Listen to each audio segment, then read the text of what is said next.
Crispy ang balat. Juicy ang laman. At ang lasa, talaga namang malinamnam. Kung bonggang handaan at okasyon din lang, abay dapat present dyan ang lechon! Lechon ba kamo? One of the best ang special lechon ng Cebu. Sa aking Cebu adventure, dinayo ko ang isa sa mga trending na kainang naghahain ng itinuturing na isa sa pinakamasarap na lechon. Mayong buntag, kapatid! Welcome home to House of Lechon! Matagal na sa lechon business ang mga may-ari ng House of Lechon. Pero 4 years ago lang nang magsimula silang magbukas ng ilang branch sa Cebu City. Ang lahat ng kanilang mga kainan talagang dinarayo at laging fully booked. Paano ba naman kasi? Iba raw talaga ang feels na hatid ng kanilang lechon. Papahuli ba naman ba ako sa Cebu feels na yan? At kumpletuhin na natin ang ating Cebu trip sa pagtikim ng kanilang pinakasikat na lechon. Titikman na natin yan.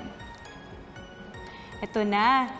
Hindi na ako mahihiya Lalakihan ko na yung pagkuha. Okay. Siyempre, start muna tayo sa balat. Sasaw-saw natin dito.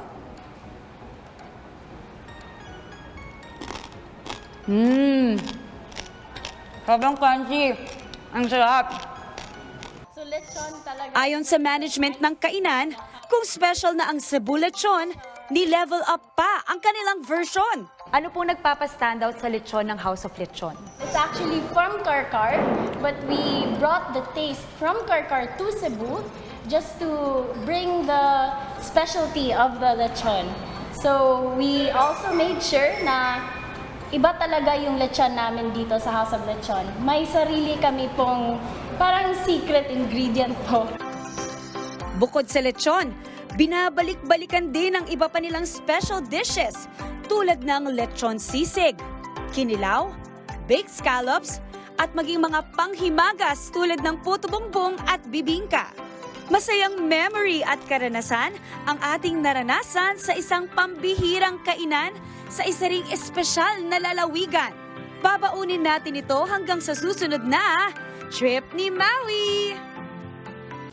Mga kapatid, Maui David po. Simula ng inyong araw na may alam at may pakialam sa mga may init at umaaksyong balita sa bansa.